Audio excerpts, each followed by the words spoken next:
안녕하세요. 오늘도 서연살롱을 찾아주셔서 감사합니다. 저는 60대 초반의 여성이에요. 저는 어릴 적에 아버지가 돌아가시고 엄마와 함께 어렵게 살았어요.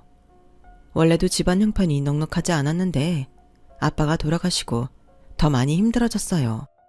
엄마는 전부터 재래시장 작은 식당에서 일을 하셨는데 아빠가 돌아가시고 난 다음에는 생활비를 위해서 공사 현장 밥집에서 일하시면서 새벽에는 우유 배달까지 하셨어요. 그래도 생활은 늘 쪼들렸고 저와 동생 학비를 내기도 빠듯했어요. 저는 학교가 끝나면 아이들과 어울리는 대신에 집에 돌아와서 라면을 끓여 동생과 먹고 동네 작은 슈퍼에 가서 잔심부름을 하고 용돈을 벌었어요. 초등학생 때부터 일을 시작했던 거죠. 엄마는 너무 바쁘시고 집에 오면 피곤해서 자기 바빠서 그런 걸 모르셨어요. 친구들과 놀 시간이 없다 보니 학교에서는 자연스럽게 혼자 있을 때가 많아졌어요. 특별히 저를 따돌리거나 싫어하는 애들은 없었지만 절친이 있거나 같이 노는 그룹이 없었거든요. 저는 눈에 띄지 않으려고 조용히 지냈어요. 가끔 점심 도시락을 못 사가는 날이 있었는데 그걸 알고 짓궂은 애들이 여기저기 소문내고 놀릴까봐 티를 안 내려고 노력했거든요. 그래서 저는 도시락을 싸간 날도 아예 밖에 나가서 운동장의 한 구석에 앉아서 혼자 먹곤 했어요. 그래야 도시락 못 사간 날 밖에 나와도 의심하지 않으니까요. 또 다른 애들의 푸짐한 도시락 반찬들을 보면 어린 마음에 주눅이 들기도 해서 혼자 먹는 걸 더 좋아한 것 같아요. 원래 내성적이고 조용한 성격이어서 그런지 집안 형편이 많이 기울어지면서 소심하게 변해갔어요. 그러다 초등학교 6학년 때 학교에서 수련회를 갔어요. 지방으로 2박 3일 가는 거라서 저는 아예 신청도 안 하고 있었는데 어디서 우리 학교 수련회 이야기를 듣고 온 엄마가 회비라며 저한테 돈을 주시더라고요. 은수 엄마가 그러는데 너 저번에 소풍도 빠지고 안 갔다며? 학교 다닐 때 그런 데 가는 거 나중에 다 추억이야. 엄마가 소풍이나 학교 행사는 보내줄 수 있으니까 너무 걱정하지 말고 꼭 갔다 와. 엄마가 미안해. 너 소풍 가는 것도 까먹고 살아서 앞으로는 주인이가 꼭 소풍이나 수련회 얘기해. 알았지? 라며 저를 안아주셨고 저는 좋아도 말은 못하고 고개만 끄덕였어요. 이제 7살이라 유치원도 못 가고 집에서 저만 기다리는 동생이 부러운 눈으로 보는 게 마음에 걸렸거든요. 수련회에 가서 식사 시간에도 그랬어요. 자꾸 동생 얼굴이 떠올라서 밥이 잘 안 넘어갔어요. 저는 식사와 함께 나오는 간식을 먹지 않고 챙겼어요. 그 지역 특산 과일로 만든 빵이었어요. 안 그래도 다른 애들 먹는 간식도 거의 못 먹는데 동생한테 꼭 먹여보고 싶었어요. 제가 가방 안에 빵을 주섬주섬 넣는데 담임선생님이 저를 부르셨어요. 주희는 빵 안 좋아하니? 간식 나올 때마다 안 먹고 다 가방에 넣길래 물어보는 거야. 주희가 좋아하는 건 뭐야? 저는 우물쭈물하다가 동생에게 주고 싶었다고 얘기했어요. 가만히 저를 보던 선생님은 알았다며 자리로 돌아가라고 하셨어요. 수련회 후에 학교로 돌아와서 종례가 끝난 다음 선생님은 저를 따로 불렀어요. 상담실에서 잠깐만 기다릴래? 애들 다 돌아가고 나면 갈게. 선생님은 30분쯤 있다가 커다란 쇼핑백 하나를 들고 오셨어요. 이거 가져가서 동생 줘. 동생이 빵이랑 과자를 좋아하는 것 같아서 선생님이 조금 샀어. 선생님도 동생 있거든. 그래서 주희 마음 알 것 같아. 선생님은 아이들이 볼까봐 일부러 애들이 다 가고 난 다음에 저한테 과자와 빵을 잔뜩 담은 봉투를 주신 거였어요. 제 자존심이 상하지 않게 동생 주라고 하신 거지만 수련회 내내 간식을 안 먹고 밥도 잘 못 먹던 저를 계속 지켜보고 실컷 먹으라고 사주셨던 거죠. 그때는 이런 것까지는 잘 몰랐지만 선생님의 따뜻한 마음은 알 수 있어서 감사하다고 고개를 숙였어요. 동생은 빵과 과자를 잔뜩 가지고 온 저를 보더니 너무 좋아서 팔짝팔짝 제 주위를 뛰어다녔어요. 엄마는 선생님이 너무 고마우시다며 혼자 눈물을 흘리시더라고요. 엄마가 해주지 못하는 걸 선생님이 챙겨주시니 여러 가지 감정이 올라오셨던 것 같아요. 선생님은 그 후에도 저를 계속 신경 써주셨어요. 수업 시간에 잘 못 푸는 문제가 있으면 쉬는 시간에 따로 가르쳐 주기도 하셨고 제가 도시락을 못 가져간 날은 운동장에 와서 빵과 우유를 슬쩍 주고 가기도 하셨어요. 저는 선생님께 감사해서 공부라도 더 열심히 해야겠다 생각했고 그때부터 마음을 잡고 공부를 했어요. 동생과 노는 시간도 줄이고 슈퍼 심부름 시간도 줄였어요. 그렇게 하다 보니 성적도 올랐고 2학기 기말고사에서는 반에서 5등까지 하게 됐어요. 졸업식 날 저는 카드를 직접 만들어서 선생님께 감사하다는 마음을 전했어요. 저에게 악수를 청하신 선생님은 주희야, 선생님은 네가 1학기 때 빨리 커서 공장에서 일하는 게 희망이라고 쓴 걸 보고 공부를 안 하면 어쩌나 걱정했는데 이렇게 열심히 하니 얼마나 마음이 놓이는지 몰라. 공장에서 일하는 것도 나쁘지는 않지만 다른 가능성에도 길을 열어두는 게 중요하거든. 선생님이 다른 선생님들하고 조금씩 모아서 장학금을 주는 학생들이 있는데 주희도 중학교 1학년 첫 시험 보고 선생님한테 보내주면 성적대로 장학금 줄 수 있어. 그러니까 꼭 나한테 성적 보내야 돼. 알았지? 공부 열심히 하고. 안 그래도 등록금 걱정을 하고 있었는데 장학금을 받을 수 있다는 말에 눈이 번쩍 떠지는 것 같았어요. 저는 중학교에 가서도 공부를 열심히 했고 그 덕에 1학기 중간고사에서 반에서 순위 안에 들었어요. 선생님은 약속대로 저에게 장학금을 보내주셨어요. 저는 그때 공부를 잘하면 돈을 받을 수 있다는 걸 처음 알았어요. 그래서 엄마도 좋고 집에도 도움이 될 수 있게 공부를 더 열심히 해야겠다고 생각했어요. 동생도 초등학교에 들어가서 적응하느라 정신없어서 집에 와서 혼자 공부할 수 있는 시간도 많아졌거든요. 선생님이 주신 장학금은 등록금을 내고 참고서들을 충분히 살 수 있을 만큼 됐어요. 엄마도 제가 받는 장학금이 너무 도움이 된다며 좋아하셨죠. 그 덕에 마음이 가벼워지신 건지 얼굴이 한결 밝아지셨어요. 저는 그렇게 선생님의 도움을 받으며 중학교를 졸업했어요. 제가 간 고등학교에는 성적 우수자에게 장학금을 주는 제도가 있었어요. 전교 10등까지 전액을 주고 20등까지는 절반을 준다고 하더라고요.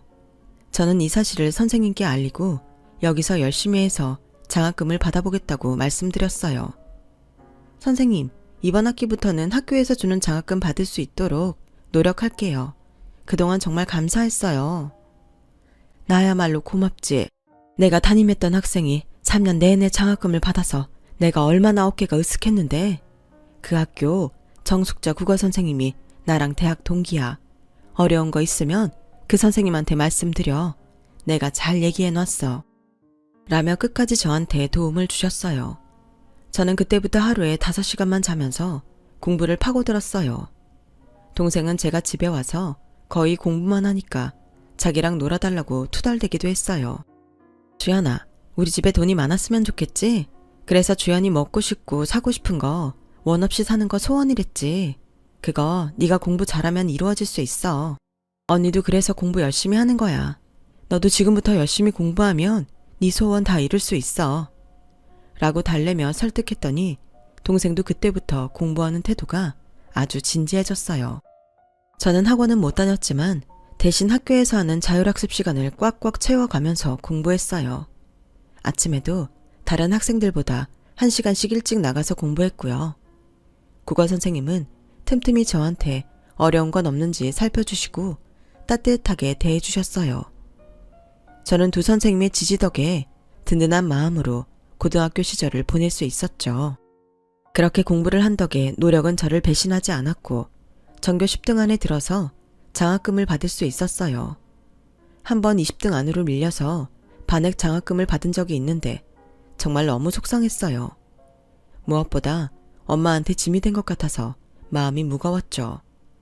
엄마는 그런 제 생각을 눈치채고는 전교 20등 안에는 아무나 되는 줄 아니?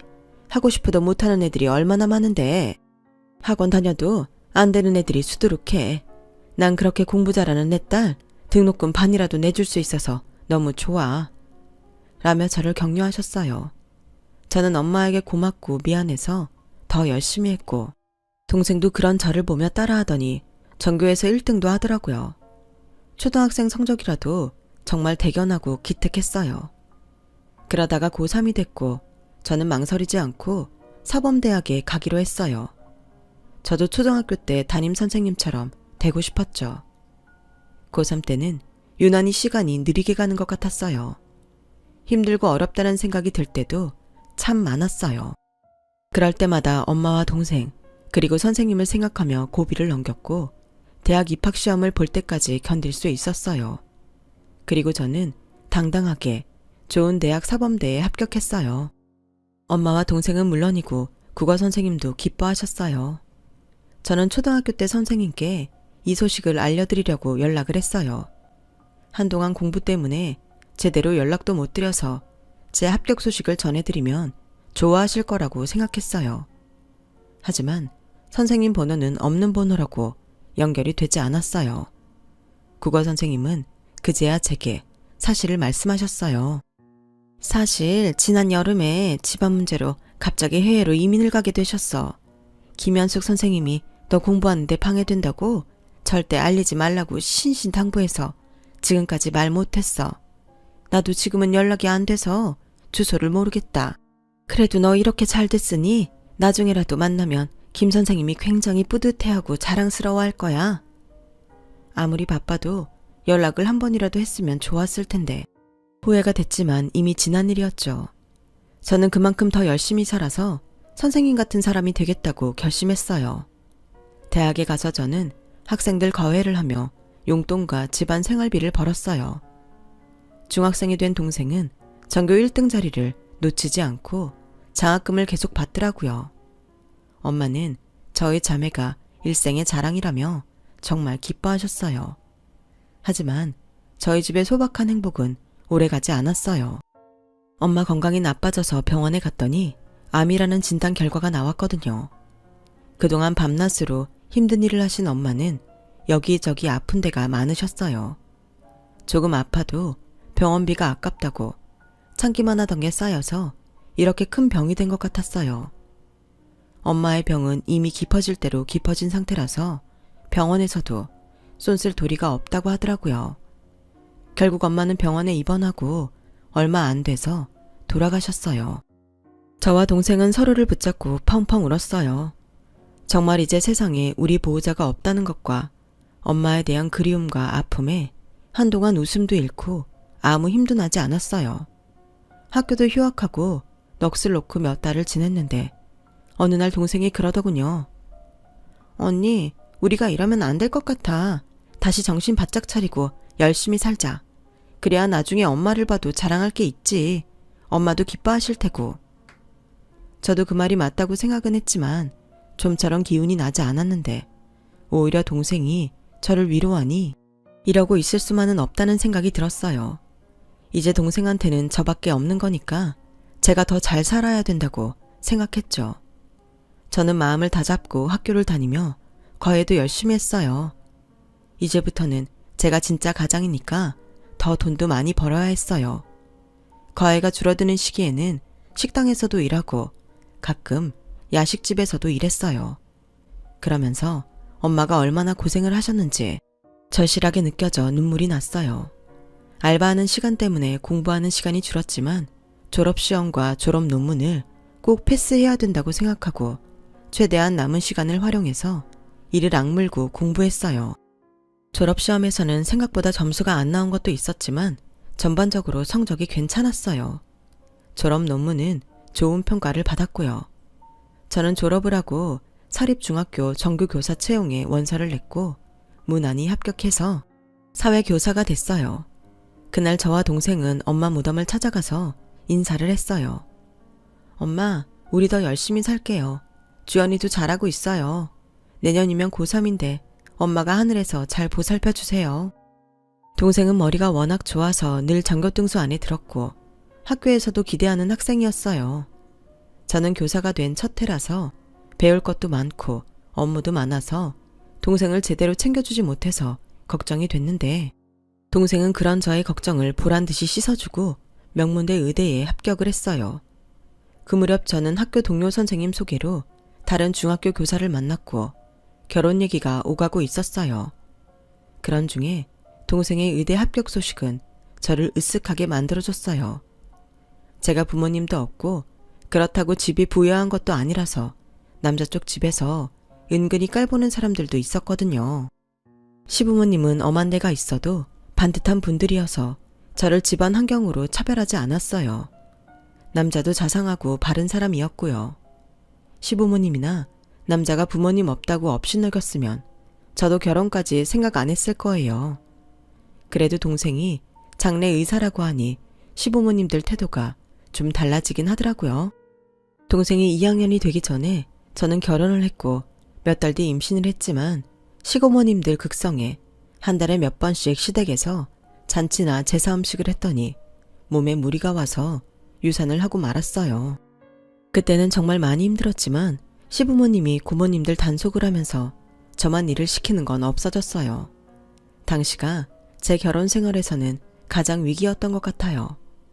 다행히 몇 년 후 다시 임신을 하게 됐고 다음 해에 예쁜 딸을 낳았어요. 저와 남편은 어렵게 얻은 딸을 애지중지 키웠어요. 동생이 저보고 너무 과잉보호한다고 할 정도였으니까요. 저도 제가 좀 심하다는 생각이 들어서 남편과 의논했고 그 뒤로는 뭐든 혼자서 하게 내버려뒀어요. 그러면서 저는 학교에서 저처럼 어려운 아이들에게 공부할 수 있는 의욕을 북돋아주고 장학금도 마련해서 줬어요. 가끔 저를 도와주셨던 선생님 생각이 났지만 연락을 할 방법이 없어서 마음속으로 그리워만 했었죠. 선생님이 떠오를 때마다 제가 학생들을 잘 지켜보고 있는지 자기 자신을 더 점검하곤 했어요. 그러는 동안 시간이 흐르고 저는 학교에서 교원 부장이 됐어요. 동생은 어엿한 의대 교수가 되었고요. 흉부외과에서는 실력 있는 의사로 정평이 났어요. 남편이 교감이 되던 해에 딸은 대학을 졸업했고 좋은 직장에 들어가서 회사 생활을 시작했어요. 모든 게 만족스럽고 평안한 날들이 계속됐죠. 그러던 어느 날 딸이 저에게 부탁이 있다고 하더라고요. 우리 회사 선배네 할머니가 심장이 안 좋으시다는데 이모한테 진료 좀 받을 수 없을까? 그건 이모 병원에 예약하면 되는 건데 어려울 게 없는데 왜 부탁을 해? 사실은 선배네가 좀 어려워서 진료비를 낼 만큼 사정이 좋지 못한 것 같아. 선배가 받는 월급은 빚 갚는 데 들어가고 선배가 퇴근하고 하는 과외 알바로 생활하더라고. 저는 일단 동생에게 말해보겠다고는 했지만 내키지는 않았어요. 아무래도 딸이 마음에 둔 사람이라서 도와달라고 한 것 같은데 그게 어려운 집안이라는 게 마음에 안 들었어요. 제가 어떻게 키운 딸인데 결혼해서 고생하는 걸 봐야 되나 그런 생각도 들었고요. 동생은 예약을 받아주겠다고 했어요. 진료날 저는 딸 모르게 병원에 갔어요. 딸이 제 눈치를 보느라 자기 선배를 좋아한단 말은 안 했지만 행동만 봐도 둘이 사귀고 있는 걸 알 수 있었거든요. 그래서 남자는 괜찮은 사람인지 할머니는 어떤 사람인지 직접 보고 싶었어요. 저는 동생 진찰실 맞은편에 있는 로비에 앉아서 누가 오는지 잘 살펴봤어요. 진료 시간 20분 전쯤 머리가 하얗게 센 할머니가 키가 크고 훤칠한 청년 손을 잡고 오더라고요. 직감적으로 저 사람들이구나 했어요. 두 사람은 저를 바라보는 자리에 앉아서 간호사가 부르기를 기다리고 있더라고요. 조심하면서 두 사람을 보고 있는데 할머니 얼굴이 자꾸 낯이 익는 거였어요. 그리고 어느 순간 저는 바로 그분이 제 초등학교 6학년 담임선생님이라는 걸 깨달았어요. 세월이 그렇게 흘렀어도 특유의 온화한 눈매에는 변함이 없었거든요. 저는 그 자리에서 바로 앞으로 가 쪼그리고 앉았어요. 저 땡땡초등학교 김현숙 선생님 맞으시죠? 그렇죠? 네, 맞아요. 예전에 내가 거기에서 교편 생활했는데 근데 그걸 어떻게... 혹시 주인이? 심주희? 네, 저 주희예요, 선생님. 제가 주희예요. 어떻게 이렇게 만나네요? 선생님, 저도 선생님 됐어요. 저는 선생님 앞에 무릎을 꿇었어요. 눈에서는 눈물이 줄줄 흘러나왔어요. 주희, 정말 잘 살았구나. 이렇게 멋있게 나이도 들고 잘했다. 정말 잘했어. 선생님은 딸이 말했던 그 할머니가 맞았어요. 옆에 청년이 딸과 사귀는 선배였고요. 저는 선생님의 손을 잡고 동생 진료실로 들어갔어요. 동생은 어릴 적 빵과 과자를 사주셨던 선생님이라고 하자 90도로 머리를 숙여서 공손하게 인사했어요. 선생님 덕분에 언니도 공부를 열심히 해서 선생님이 됐고 그걸 보고 저도 공부하고 이렇게 의사가 됐어요. 정말 감사했습니다. 선생님. 아니에요. 다 스스로 열심히 살았으니까 이렇게 훌륭하게 됐죠. 라는 선생님의 말에 저는 저희가 선생님한테 정말 큰 은혜를 입었어요. 돈으로도 다 갚을 수 없는 은혜예요. 라며 그 자리에서 큰 절을 올렸어요. 선생님은 그런 저를 끌어안아 주셨고 저희는 엉엉 소리내서 울었어요. 동생도 울고 딸 남자친구도 울고 진료실이 울음바다가 됐죠. 선생님은 남편이 사기를 당하자 큰 형이 있는 해외로 이민을 결정했다고 해요. 하지만 그곳에서 고생만 심하게 했고 남편은 큰 병에 걸려서 세상을 떠났다고 해요. 선생님은 혼자서 아들을 키워서 대학까지 보내고 아들이 한국에서 일을 하게 되면서 돌아왔다고 해요. 연락이 끊어진 사람들도 많아서 연락할 방법도 없었지만 연락이 돼도 그동안 살면서 고생한 게 얼굴에 보여서 그런 모습을 보여주기 싫었다고 하셨어요. 몇 년 전 사업을 하던 아들이 사기를 당해서 부도가 났고 아들은 그 충격에 병이 나서 손자가 빚을 갚고 있다고 했고요. 그러다가 선생님도 몸에 이상을 느끼고 병원에 오게 된 거라고요. 착하고 정 많던 선생님이 그렇게 고생만 하셨다니 너무 안타깝고 속상했어요. 선생님, 병원비는 걱정 마세요. 전부 다 책임질게요. 라는 동생의 말에 딸 남자친구는 몇 번이고 감사하다는 말을 했어요. 우리가 고맙지. 뭐래도 평생 은혜 못 갚을 거야. 라는 제 말에 청년은 다시 눈시울을 붉혔어요. 저는 남편에게 선생님에 대해 전부 얘기했어요. 그리고 그 선생님 손자와 우리 딸이 좋은 사이인 것 같다는 말도요. 남편은 딸에게 남자친구를 보고 싶다고 했고 딸은 의외의 말에 의아해 하더라고요. 딸도 선생님 얘기를 듣고 무척 놀랐고 눈물을 글썽였어요. 그런 훌륭한 할머니 밑에서 큰 사람이면 우리는 두말 않고 찬성이다. 수영이 너 원하는 대로 해. 라는 제 말에 딸은 고맙다며 저를 끌어안았어요. 사실 엄마가 집안이 어렵다고 허락 안 할까 봐 걱정했는데 정말 엄마의 선생님하고 인연이긴 한가 봐. 그 사이 선생님의 진단 결과가 나왔고 바이패스 수술을 하면 괜찮을 거라고 했어요. 선생님이 수술을 받고 회복하는 동안 저희는 딸 남자친구와 정식으로 만났고 둘의 결혼을 허락했어요. 아버지 빚을 갚는 데에 저희도 힘을 보태기로 했고요. 저나 남편 둘 다 교사라서 큰 목돈은 없었지만 그래도 힘 닿는 데까지 함께 해보자고 했죠. 정말 감사합니다. 저도 장인어른과 장모님, 제 친부모님처럼 생각하고 모시겠습니다. 라며 머리 숙여 인사했어요. 선생님은 수술 경과가 좋아서 회복이 잘 되셨고 건강하게 퇴원하셨어요. 동생은 평생 선생님 심장을 책임지겠다고 했고요. 그리고 몇 달 뒤 딸은 선생님 손자와 결혼식을 올렸어요.